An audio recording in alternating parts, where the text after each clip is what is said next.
आपको न्याय और सम्मान कोई देगा तो वो समाजवादी पार्टी देगी। सरकार बनवाइए आप लोग हमारी। कहां से शुरू करें ये बताइए। एकरंगी लोग जो हजारों किलोमीटर तिरंगा के लिए चले थे, अब सोचिए कुछ किलोमीटर भी तिरंगा के लिए नहीं चल पा रहे हैं। और याद रखिए, जश्न जीत का होता है, सीज का नहीं। जो लोग हजारों किलोमीटर तिरंगा के लिए कभी चले थे, तिरंगा लेकर के चले थे, आज किलोमीटर नहीं चल पा रहे हैं। और जश्न जीत का होता है, सीज का नहीं। दुनिया में कहीं नहीं देखा होगा आपने कि सीज का जश्न मनाया जा रहा हो।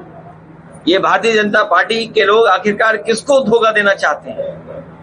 जनता को भ्रमित करना चाहते हैं। लेकिन इस जनता जागरूक है, समझदार है, और इस बार इनका सबक सिखाने का काम भी करेंगे। ये जो चूक पर चूना लगाना चाहते हैं, ये जो चूक पर जो इनकी चूक हुई है, उस पर चूना लेप करके बचने की जो कोशिश कर रहे हैं, जनता जागरूक है। भारतीय जनता पार्टी के लोग बचने वाले नहीं हैं। इन्हें भरोसा दिलाना चाहिए कि हमारी जनता के लिए हमेशा हमेशा के लिए सीमा सुरक्षित रहेंगी। पिछड़े, दलित, आदिवासी, अल्पसंख्यक भाई, आदि आबादी और जो पीड़ित है, जो दुखी है, हम उसके साथ हैं। अगर आपको दुख हो तो हम आपके साथ हैं। पीसी पीड़ित है, पीसी पंडित। पीड़ित वो जो जेल भेजे गए विनय तिवारी। विनय तिवारी क्या है, आप बताओ क्या है वो विनय तिवारी जी?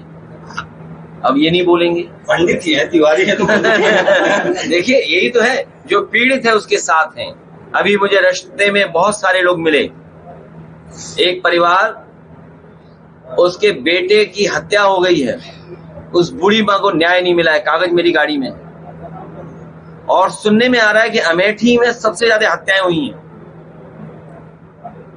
जो हत्या हुई हैं उनका खुलासा हो, जो दोषी हैं वो लोग जेल जाएं।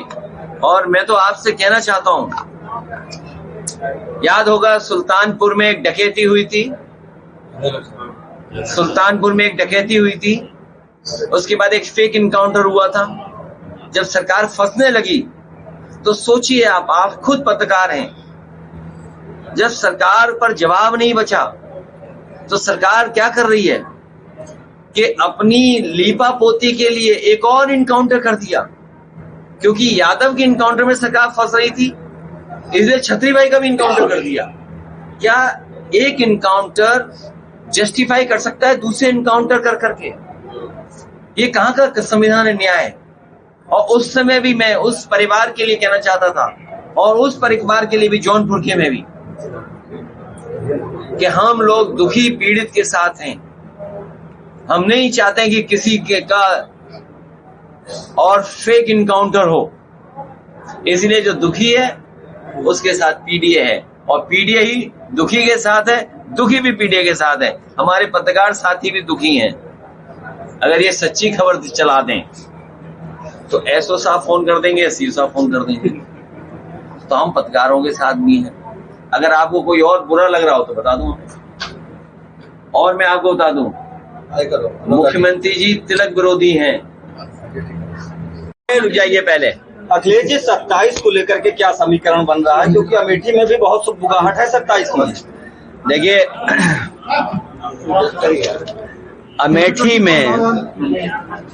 अमेठी में भाजपा गुमशुदा हो गई है। अमेठी में भाजपा गुमशुदा है। और जिन लोगों ने पाला बदला है, भारतीय जनता पार्टी अमेठी में गुमशुदा है। जिन लोगों ने पाला बदला है वो कई वजह से अगली बार जहां पहुंचे थे वहां पहुंच नहीं पाएंगे। और उसके कई कारण हैं। पहला कारण तो यह है कि एहसान फरामोश हैं वो लोग। दूसरा कारण उनका होगा कि दगाबाज हैं और दल बदलू के लिए कहीं जगह नहीं होती है। भारतीय जनता पार्टी जब उनके दल के लोग स्वीकार कर लिए हैं कि उनके लोग खुद महसूस करते हैं कि दल उनका नहीं बचा, तो जो एहसान फरामोश हैं, दल बदलू हैं, उनके लिए भारतीय जनता पार्टी में क्या जगह होगी। अखिलेश जी, चर्चा है कि और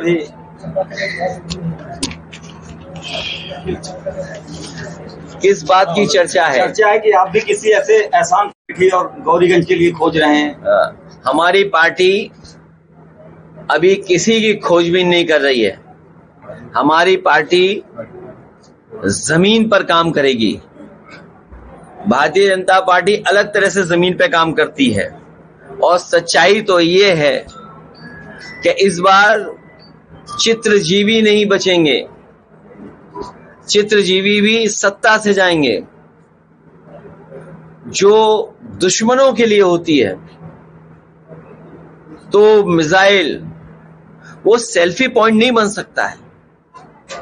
चित्रजीवियों को कम से कम ये स्वीकार करना चाहिए कि जो फौज के लिए है, जो फौज के लिए उनके लिए इस्तेमाल के लिए है, वो सेल्फी पॉइंट नहीं हो सकता है। इसलिए इस बार चित्रजीवी भी जा रहे हैं। और अभी मैं आज जब अखबार पढ़ रहा था, अब सरकार जागी है कि रिवर फ्रंट को और अच्छा करेंगे, जनता की भी सहभागिता लेंगे उसमें, जनता को भी शामिल कर करके। लेकिन मुझे जानकारी मिली है वहां से फुब्बारा चोरी हो गए हैं। ये फुब्बारा चोरी लोग, फुब्बारा चोर लोग दोबारा सत्ता में नहीं लौटने वाले। और अब ये क्या कहते हैं कि आने वाले समय में चूक नहीं होगी। सच्चाई तो यह है कि हम अपनी सीमाओं को इतना फौज से क्यों नहीं लैस कर देते हैं, या हमारी सीमाएं इतनी क्यों नहीं है सुरक्षित कि अगली बार चूक के लिए कोई गुंजाइश ही नहीं मिले। और क्या कहते हैं कि अगली बार मुंह तोड़ जवाब देंगे। सुना है कि सरकार के लोग ये कह रहे हैं कि अगली बार मुंह तोड़ जवाब देंगे। क्या ये सरकार फिर हमले की तैयारी कर रही है? आखिरकार हमारी सीमाएं इतनी सुरक्षित क्यों नहीं है कि कोई भी हमारी सीमाओं के अंदर घुस नहीं पा रहा है?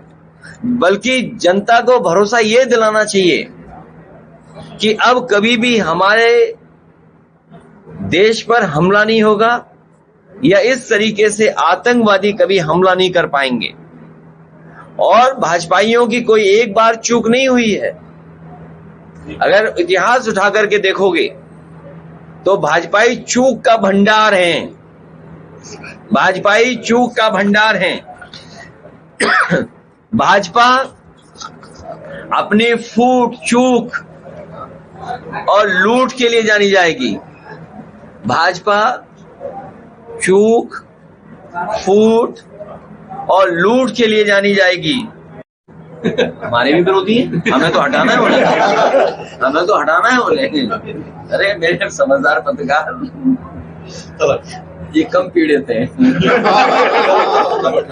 बीजेपी के मंत्री ने सूफिया कुरैशी को, देखिए कर्नल सूफिया कुरैशी, हमें अपनी बहादुर फौज पर गर्व है और हमारी फौज दुनिया के जो फौजें हैं उनसे कठिन परिस्थितियों में देश की सीमाओं की रक्षा करती है।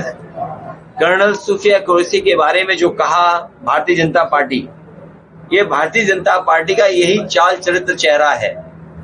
और अगर इनका चाल चरित्र चेहरा देखना है तो अपने व्हाट्सएप पे भी आपने देख लिया होगा, बलिया और बिहार का चाल चरित्र चेहरा। अब हम और क्या कहें आपको। और ये जो मंत्री और भारतीय जनता पार्टी के नेता हैं, कोई पहली बार इस तरह व्यवहार नहीं कर रहे हैं। यही भारतीय जनता पार्टी का असली नारी बंधन है। ये वो लोग हैं जो नारी का अपमान करते हैं। अगर इन्हीं भारतीय जनता पार्टी के नेता के ऊपर तब कार्रवाई हो गई होती जब इन्होंने एक बहुत बड़ी फिल्म इंडस्ट्री की कलाकार का काम रोका था, उनकी फिल्म शूटिंग रोकी थी। अगर उसी समय भारतीय जनता पार्टी की सरकार कार्रवाई कर देती तो शायद ये कर्नल सूफिया कुरैशी के खिलाफ भी इस तरह की भाषा व्यवहार नहीं रखते थे। ये भारतीय जनता पार्टी का चाल चरित्र चेहरा उजागर हुआ है। ये लुटेरे लोग हैं। इतना लूटा किसी ने नहीं होगा उत्तर प्रदेश को जितना भारतीय जनता पार्टी ने लूटा है। जमीन अगर इन्हें दिख जाए तो सबसे पहले कब्जा कर लेंगे। भारतीय जमीन पार्टी है ये, जनता पार्टी नहीं बची अब। बीजेपी भारतीय जमीन पार्टी है और आपके जिले में भी ऐसे ही हो रहा होगा। जहां जमीन दिखाई दे रही होगी भारतीय जनता पार्टी के लोग कब्जा कर ले रहे होंगे। इसलिए पीडीए की लड़ाई और मजबूती से पीडीए परिवार के लोग एकजुट होकर के लड़ेंगे। जो दगाबाज लोग हैं, जो एहसान फरामोश लोग हैं, जो दल बदलू लोग हैं, उनकी कहीं जगह नहीं है। सोचिए, अगर हम मुख्यमंत्री जी की तस्वीर देखें और उस तस्वीर में कोई पीछे खड़ा दिखाई दे तो हमारा कार्यकर्ता क्या कहेगा? उनको दगाबाजी तो कहेगा। और सोचिए, मुख्यमंत्री जी के सम्मान में वो नहीं पहना पाए। अच्छा, अभी जो कार्यक्रम हुआ था साफा नहीं पहना पाए। साफा इसलिए नहीं पहना पाए कि साफा सरक जाता इसलिए पीड़ित के साथ हम लोग बहुत महत्वपूर्ण है। हमारे पत्रकार साथियों, सर्वोपरि हमारे लिए शांति है और संप्रभुता हमारे लिए सबसे महत्वपूर्ण है। जितना हमारे लिए शांति है, हम शांति जितना चाहते हैं, उतना ही हमारे लिए जरूरी है कि संप्रभुता भी हमारे देश की हो। संप्रभुता तो हमारे देश दुनिया में मजबूत दिखाई दे, सबसे ताकतवर दिखाई दे। हमारा देश ताकतवर दिखना चाहिए। आज सवाल उनके सामने है, उनके सामने खड़ा किया जनता ने। जो लोग डंका पीटने की बात कर रहे थे, जो लोग कहते हैं भारत में अमृतकाल चल रहा है, जो कहते थे हम लोग विश्व गुरु हैं, क्या यही डंका पीटना बोलते हैं कि आपसे पहले आपकी सॉवरेनिटी को, संप्रभुता को प्रश्न लगाता हो कोई देश? इसलिए हमें और आपको मिलकर के हमारा देश आर्थिक रूप से मजबूत हो, व्यापार के लिए मजबूत हो, हमारा किसान खुशहाल हो, हमारे नौजवान को समय पर नौकरी रोजगार मिले, अग्निवीर समाप्त हो, महंगाई कम हो, बेरोजगारी दूर हो और अग्निवीर जैसी व्यवस्था खत्म हो। कल ही मैंने कहा कि हमारी फौज को आने वाले समय में बहुत ही मजबूती के साथ और टेक्नोलॉजी के साथ खड़ा होना पड़ेगा। अगर हमारी फौज में अच्छे अधिकारी होंगे, हमारी बहादुर फौज को अच्छी ट्रेनिंग मिलेगी, हमारी फौज को अग्निवीर समाप्त कर करके अच्छे जवान मिलेंगे तो हमारी फौज और मजबूत दिखाई देगी। इसलिए मैंने कहा कि उत्तर प्रदेश में सैनिक स्कूल बनने चाहिए, मिलिट्री स्कूल बनने चाहिए।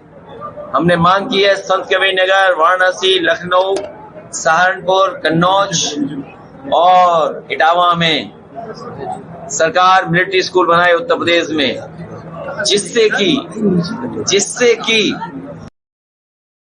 अधिकारी मिल जाएं, ट्रेंड बच्चे वहां से पढ़ करके एनडीए, सीडीएस और फौज में भर्ती हों। मुझे याद है जब कांग्रेस की सरकार थी, उन्होंने एक केंद्रीय विद्यालय और एक सैन्य स्कूल मांगा था अमेठी में।